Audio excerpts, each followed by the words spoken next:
Hello everyone, आज हम बात करेंगे हमारे नेक्स्ट टॉपिक जो है आपका प्रोटीन और इसके सोर्सेस। तो चलिए डिस्कस करते हैं। प्रोटीन नाम आपका सबसे फर्स्ट टाइम जो है 1838 में डच वैज्ञानिक थे जिनका नाम था मुल्डर। उन्होंने ये नाम प्रस्तावित किया था। इस शब्द का उद्गम ग्रीक भाषा के प्रोटियोसिस यानी प्रोटियोस शब्द से हुआ है। यानी जो आपका ये वर्ड है आपका प्रोटीन, वो कहाँ से इसका जन्म हुआ है, वो है आपका प्रोटियोश जो है वर्ड से हुआ है, जिसका मीन्स है या आशय है पहले आने वाला, टू टेक फर्स्ट प्लेस। यह नाम इसलिए प्रस्तावित किया गया क्योंकि उस समय भी यह तत्व जीवन के लिए सबसे प्रमुख तत्व माना जाता था। इसके बिना जीवन जीना संभव नहीं है। मीन्स आपका जो ये वर्ड है प्रोटीन, पहले भी 1838 में भी जो डच वैज्ञानिक थे मुल्डर, उनके द्वारा ये नाम प्रस्तावित किया गया। और उस टाइम पे भी जो आपका प्रोटीन है उसको जो है अपने डाइट में सभी लोग फर्स्ट यानी टू टेक फर्स्ट अपने जो डाइट में शामिल करते थे, क्योंकि जो आपका ये प्रोटीन है ये आप जो है जीवन सत्व यानी जीवन देने वाला प्रमुख तत्व माना जाता था, जिसके बिना जीवन जीना संभव नहीं है। मानव शरीर सूक्ष्मतम इकाइयों यानी सेल्स से बना हुआ है। हमारा जो बॉडी है या फिर हमारे जो कह लीजिए हमारा शरीर है, वो उसमें बहुत सेल्स होते हैं हमारे बॉडी में। ये कोशिकाएं जीवित होती हैं। कोशिकाएं इन द सेंस आपकी जो सेल्स है जिससे हमारा बॉडी बनी हुई है, ये हमारी क्या होती हैं, लिविंग थिंग्स होते हैं। मानव शरीर इन सूक्ष्म इकाइयों से उसी प्रकार बनता है जिस प्रकार कोई भवन ईंट को एक रूप दे देते हैं। जीव द्रव्य यानी प्रोटोप्लाज्म कोशिकाओं को बनाने वाला एक मुख्य पदार्थ है। प्रोटीन प्रत्येक कोशिकाओं से बनता है। प्रोटीन इन जीवित कोशिकाओं का मुख्य अवयव होता है। मीन्स जो इनकी डाइट होती है जीव द्रव्यों का, वो हमारी क्या होती है, प्रोटीन होती है। मुख्य अवयव होता है, में कोलाइड की स्थिति में भी उपस्थित रहता है। कोशा में खाद्य योज यानी जीव द्रव्य में रहता है। इस तथ्य से भली भांति इस प्रकार समझा जा सकता है कि प्रोटीन मानव शरीर की रचना में अत्यंत महत्वपूर्ण अवयव की भूमिका निभाता है। शरीर में जल के बाद प्रोटीन ही सबसे अधिक पाया जाता है। स्टूडेंट्स, जो हमारी बॉडी है बेसिकली वो सेल्स की बनी होती है, और जो सेल्स को जो बनाने में सबसे ज़्यादा हाथ जो रहता है हमारी बॉडी में, वो रहता है हमारा प्रोटीन का। और हमारी बॉडी में एक वाटर, आपको पता है 70% वाटर हमारी बॉडी में पाया जाता है, और उसके बाद जो सबसे ज़्यादा एलिमेंट्स पाया जाता है बॉडी में वो होता है हमारा प्रोटीन। फिर है आपका नेक्स्ट प्रोटीन की रासायनिक संरचना एवं संगठन। मीन्स केमिकल स्ट्रक्चर क्या है और कंपोजिशन ऑफ प्रोटीन कितना होता है। मीन्स किस जो एलिमेंट्स हैं या कंपोजिशन है, किन किन तत्वों से मिलकर जो प्रोटीन है वो बना हुआ है। प्रोटीन में हमारे एक तो carbon, hydrogen, oxygen, nitrogen, sulphur और रासायनिक और भी ज़्यादा एलिमेंट्स होते हैं वो पाए जाते हैं। इनके अतिरिक्त प्रोटीन में कुछ अणुओं में फास्फोरस, लोहा, आयोडीन तथा कोबाल्ट भी उपस्थित रहता है।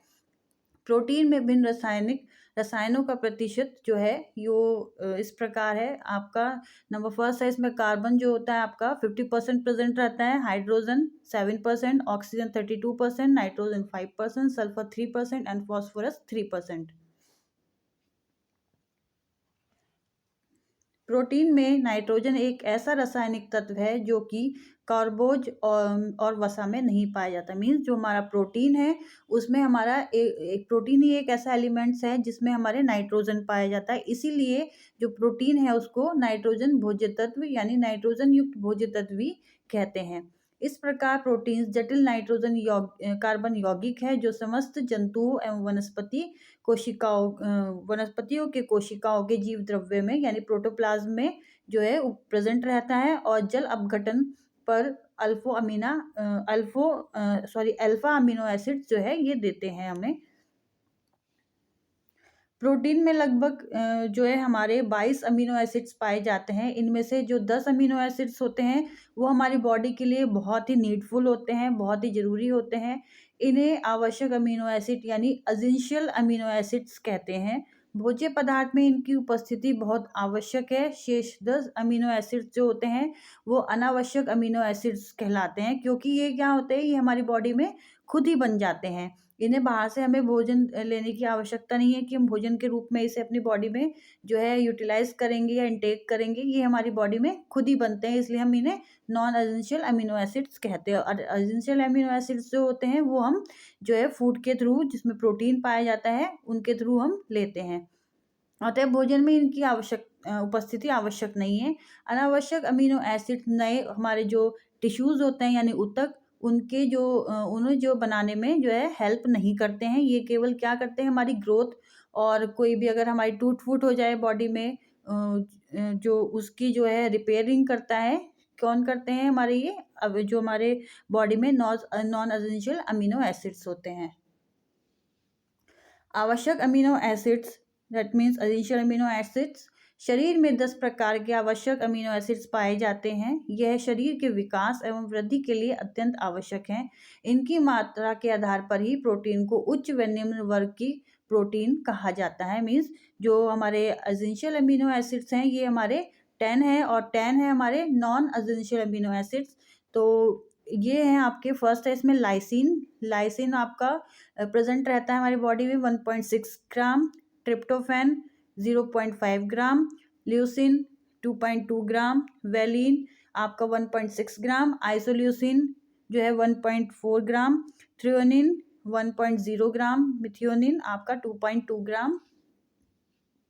फिर आपका फिनिलेनिन, ये हमारा 2.2 ग्राम प्रेजेंट रहता है। और आर्जिनिन और हिस्टोडिन, इसकी कोई फ्रीक्वेंसी नहीं है डेफिनेट कि कितना प्रेजेंट रहता है। तो ये आपके जो 10 एसेंशियल अमीनो एसिड्स हैं, ये आपके जो है शॉर्ट क्वेश्चन में या आपसे लॉन्ग क्वेश्चन में भी पूछे जा सकते हैं कि हमारे बॉडी में एसेंशियल अमीनो एसिड्स और नॉन एसेंशियल अमीनो एसिड्स कौन कौन से होते हैं, उनके नाम क्या क्या हैं। तो आप लोग ये लर्न कर लीजिएगा। फिर है आपकी हमारी source of protein, means protein हमें कहाँ से प्राप्त होता है। प्रोटीन पादप तथा जंतु जो है दोनों साधनों से प्राप्त होता है। पादप और जंतु हो गए, पादप मीन्स आपके जो वेजिटेबल्स वगैरह हैं, फ्रूट्स हैं, इनसे। दालें हो गई जंतु जगत, जो हमें जानवरों से या मांस से प्राप्त होता है। भोजन द्वारा जो प्रोटीन हम लेते हैं उसका मूल स्रोत वनस्पति ही है। और जो पेड़ पौधे भूमि से नाइट्रोजन प्राप्त कर जल हवा आदि में उपस्थित में प्रोटीन संश्लेषित कर लेते हैं। इस संश्लेषण में सूर्य की जो ऊर्जा भी आवश्यक होती है। पेड़ पौधे अपनी बनाई प्रोटीन को बीजों में संग्रहित कर लेते हैं, रख लेते हैं, या फिर और कुछ मात्रा में प्रोटीन कंद व मूल में भी पाई जाती है। पशु पक्षी व पेड़ पौधों से ही प्रोटीन प्राप्त करते हैं। जो पशु पक्षी होते हैं वो भी हमारे पेड़ पौधे जो खाते हैं उनसे ही उनको प्रोटीन मिलती है। और मनुष्य जो पशु पक्षियों को खाते हैं, वनस्पति को खाते हैं, वो दोनों ही सोर्सेस से जो है प्रोटीन जो है अपने बॉडी में इंटेक कर सकते हैं। जंतु प्रोटीन हमारे शरीर के लिए अधिक उपयोगी होती है, प्राय इसका 100% प्रयोग हो जाता है। जंतु प्रोटीन के जो स्रोत होते हैं वो है, या सोर्सेस हैं, वो है हमारे मांस यानी मीट, फिश, एग और मिल्क, आपको पता चीज़ और खोआ, ये सारे क्या क्या है हमारे जंतु जगत से जो हमें मिलते हैं। वनस्पति प्रोटीन मनुष्य के लिए अधिक उपयोगी होता है, जैसे आपका सोयाबीन हो गया, ड्राई फ्रूट्स हो गए, या फिर मूंगफली हो गई। ये आपके जो है ये क्या है, हमारे वनस्पतिक सोर्स ऑफ प्रोटीन है। फल व सब्जियों में भी प्रोटीन होता है, किंतु अल्प मात्रा में। कुछ वनस्पति भोज्य पदार्थ जिनको प्रोटीन अधिक महत्वपूर्ण नहीं होती, दूसरे भोज्य पदार्थों के साथ मिलकर उपयोगिता बढ़ा देते हैं। मीन्स जो फल हो गई हमारी और सब्जियां हो गई, उसमें प्रोटीन पाया जाता है, लेकिन बहुत ही कम मात्रा में पाया जाता है। और जो वनस्पति भोज्य पदार्थ हैं जिनमें बहुत ही जो प्रोटीन है अधिक मात्रा में नहीं पाई जाती है, तो उसको हम दूसरे जो सोर्सेस है प्रोटीन की, उसके साथ मिलके उनकी जो है बायोलॉजिकल वैल्यू को हम बढ़ा सकते हैं। जैसे हमारी दाल के साथ जो है हम चावल के साथ दाल खाते हैं, मटर के साथ आप सोयाबीन भी मिक्स कर सकते हैं, इस तरीके से। तो ये थी आज की हमारी वीडियो। नेक्स्ट वीडियो में हम डिस्कस करेंगे प्रोटीन के फंक्शंस। तो तब तक के लिए take care and bye bye.